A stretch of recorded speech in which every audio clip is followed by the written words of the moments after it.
మన భారతీయ శంకర పీఠంలో 25వ తారీఖు చేసేటువంటి కార్యక్రమం అయితే సామాన్యమైంది కదమ్మా. ఉదయం నుంచి మొదలు పెడితే కంఠం ఆబాలగోప విదిత సర్వానుల్లంఘ్య శాసన శ్రీచక్రరాజనిలయ శ్రీమత్రిపుర సుందరి ఒక రకమైన కంఠంతో రావాలి. నేనేదో ఆబాలగోప విదిత సర్వానుల్లంఘ్య అలా చెప్పుకుంటే వెళ్తున్నది. స్వరాక్షర పదవృత్త వర్ణాలన్నీ కూడా ఉచ్ఛేశ్వరంలో ఉదయం నుంచి సాయంత్రం వరకు అది కంఠం అనేటువంటిది అరగదీస్తూనే ఉండాలి. మీరు ఎప్పుడు ఏ శ్లోకం చెప్పినా ఏ మంత్రం చెప్పినా నేనైతే ఇలా అనుకుంటాను, వెంటనే అది తెలుస్తుంది గురుగారు. వైబ్రేషన్ 100%. ఇప్పుడు ఈ 11 ఆవరణార్చనలు దాటి మనం కైలాస యంత్రంలో ఈశ్వరునికి వెళ్తాం, కానీ ఇక్కడ 18 ఆవరణార్చనలు దాటాలండి. 11 కన్నా ఇంకా ఎక్కువ 18 ఆవరణార్చనలు. 11 ఆవరణార్చనలు చేయడానికి మహా అయితే మనకు గంటే పడుతుంది మహాలింగార్చనలో, కానీ ఇక్కడ 18 ఆవరణార్చనలు చేయడానికి సుమారుగా 9:30-10 గంటలు పడుతుందమ్మా.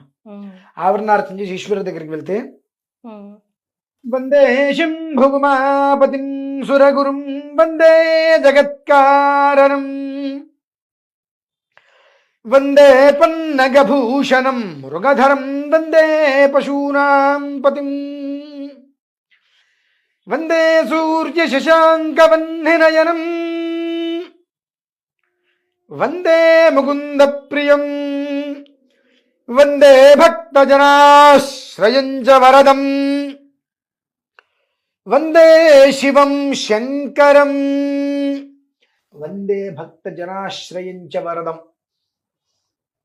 అయినా నువ్వు తప్ప నాకు దిక్కులేదు, అందుకని 18 ఆవరణార్చనలు దాటుకొని నీ దగ్గరికి వస్తున్నా అని ఎవరైతే అంటారో ఆయనకి అన్ని వరాలు ఇచ్చేస్తాడు ఆయన. ఇది లేదు అంటానికి వీలేదమ్మా. ఆ వరాలన్నీ కూడా ఆ ఒక రక్ష అనేటువంటిది ఏదైతే ఇస్తామో ఆ రూపంలో వారి ఇంటికో వారి శరీరం మీదకో వారి గడపలోకి ఎవరి గడపలోకి అయితే వస్తుందో ఇక నాకు ఈ యొక్క దాని నుంచి వచ్చేటువంటి ఫలితం తగ్గిపోయింది అనుకోవడానికి 12 ఏళ్ళు పడుతుందండి. ఎందుకంటే ఇది ఇన్ని సంవత్సరాల పాటు ఉంటుందంటే నమ్మలేరు. పుష్కరకాలం ఖచ్చితంగా ఉంటుంది. అంటే మీకు ఏదైనా పెళ్లి రోజు అయింది, లేదంటే గృహప్రవేశమైంది, పుట్టినరోజు, అటువంటి రోజులలో మీరు చక్కగా వ్రతాలు చేసుకోవటము అటువంటి చేసుకోవడం మినహాయిస్తే నాకు ఈ నష్టం వచ్చింది, ఈ కష్టం వచ్చింది, ఈ అపవాదం వచ్చింది, ఈ నీలాప నిందలు వచ్చినాయి, ఇటువంటి వాటితోటి మనం కొబ్బరికాయ కొట్టవలసిన అవసరం లేదమ్మా. ఆ రకంగా కాపాడుతుంది. ఎంతగా కాపాడుతుంది అంటే ఏ రకంగా అయితే కనుక శివుణ్ణి నిందించినందుకు గాను అమ్మవారు తట్టుకోలేక, అందరూ వినండి, ఈ అష్టాదశ శక్తి పీఠ మహాశక్తి పీఠార్చన అనేటువంటిది మనకు ఏ రకంగా రక్షణ కల్పిస్తుంది అంటే, దక్షుడు చేసేటువంటి యజ్ఞానికి అమ్మవారిని పిలవకపోయినప్పటికీ కూడా అమ్మవారు వెళితే అమ్మవారు వెళ్ళినందుకు గాను సంతోషించకుండా ఈశ్వరుని అనగా తన భర్తని దోషణలాడినందుకు గాను అమ్మవారు తట్టుకోలేక ఆత్మాహుతి చేసుకుంది. ఆ ఆత్మాహుతి చేసుకున్నటువంటి సమయంలో ఈశ్వరుడు శరీరం నుంచి వచ్చినటువంటి కపాలికులు ఉంటారు, వాళ్ళు జటాధార నుంచి వచ్చారు కదండి ఆయన.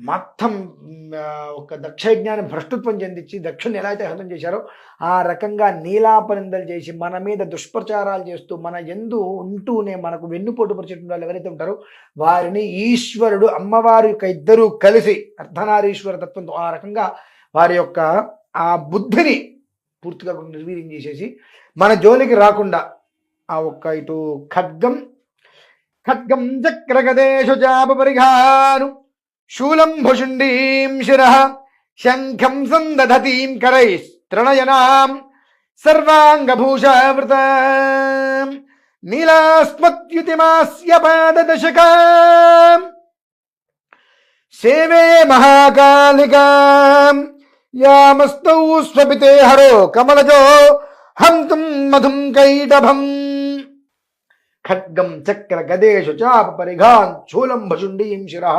ఈ ఆయుధాలన్నీ కూడా పట్టుకొని పార్వతీ పరమేశ్వరుడు ఎప్పుడూ కూడా మన ఇంటి అందే మనకు కాపలాగా ఉంటూ ఈ యొక్క శుంభాది దైత్యార్థిని అనుకుంటూ శుంభని శుంభాది రాక్షసుల్ని ఏ రకంగా అయితే కనుక హింసాత్మక చర్య చేస్తుండే వధించిందో ఆ రకంగా మన మీదకి ఎవరైతే కనుక దండయాత్ర చేసుకుంటూ దుష్ప్రచారం చేస్తూ దురపద్రవాలతో మన మీదకి వస్తుంటారో వారు ఎక్కడికక్కడ వాళ్ళని ఖండించుకుంటూ వస్తున్నారు. వారు అంతటి యోగంగా ప్రతి ఒక్క మనిషికి అందించాలని చెప్పి దానికి తగ్గ కఠిన సాధనని 1వ తారీఖు మొన్న 1వ తారీఖు కాదు అమావాస్య ఆ శ్రీశైలం వెళ్ళిన మొదలు దాన్ని నేను అవలంబిస్తూనే ఉన్నానమ్మా.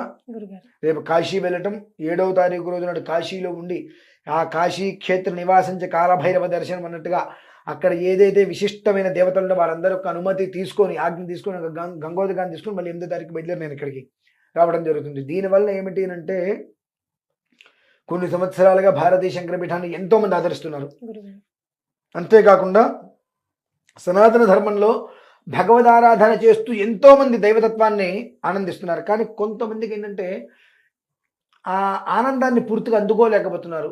ఖచ్చితంగా ఈ యొక్క ఆరాధన వల్ల భగవంతుడి యొక్క ప్రేమను మనం పొందుతాము, మేము పొందాము అనేటువంటి ప్రతి మనిషి నోటి నుంచి వినాలి అనే ఉద్దేశంతో ఇంత కడుతుంది. నేను ఒకటే రోజమ్మా, ఒకటే రోజు ఉదయం నుంచి మొదలు పెడితే రాత్రి వరకు కూడా 12 నుంచి 16 గంటలు మినిమం పడుతుంది. ఇందులో గురుగారు ఈ 18 శక్తి పీఠాలకి ఆరాధనతో పాటుగా రజిత శివలింగానికి ఎందుకు చేయాలంటే పితృకర దోషాలు పోతాయమ్మా. పితృ ప్రీతికరం యస్మాత్ రజితం దుఃఖసాగరాతు. ఎంతమంది పార్టిసిపేట్ చేస్తే అంతమందితో చేయిస్తారా? అందరికీ స్వహస్తాలతో రుద్రాక్షలతో అభిషేకం చేస్తానమ్మా. పితృ ప్రీతికరం యస్మాత్ రజితం దుఃఖసాగరాత్ అంటారు. ఆ రజితం అనేటువంటి ఈశ్వరుడికి, అందుకనే ఇప్పుడు మీరు కేదార్నాథ్లో చూడండి, తెల్లవారుజామున ఇప్పుడు చూడండి మొత్తం కూడా తెల్లగా మంచుతో కప్పేసినట్టు ఉంటుంది మొత్తం అంతా. ఆ తెలుపు రజితం, ఆ రజితం ఎప్పుడు చల్లగా ఉంటుంది. మీరు ఎప్పుడు ముట్టుకుంటారు రజితం దాదాపుగా చల్లగానే ఉంటుంది. మంచు పర్వతం ఇప్పుడు చల్లగానే ఉంటుంది. అందుకని ఆయనకి చాలా ఇష్టం ఈశ్వరుడికి. ఆ రజిత శివలింగానికి అభిషేకం చేసినట్టయితే ఈ పితృకరయుక్త దోషాలు ఏవైతే ఉంటాయో అవన్నీ కూడా పూర్తిగా కూడా నిర్వీర్యమైపోతాయి. అటువంటి రజిత ఈశ్వరుడు ఆయనకి అభిషేకం చేయడమే కాకుండా 360 శివలింగాలకి అభిషేకం ఉంటుందమ్మా. 360 శివలింగాలకి విడిగా అభిషేకం ఉంటుంది ఏకకాలంలో.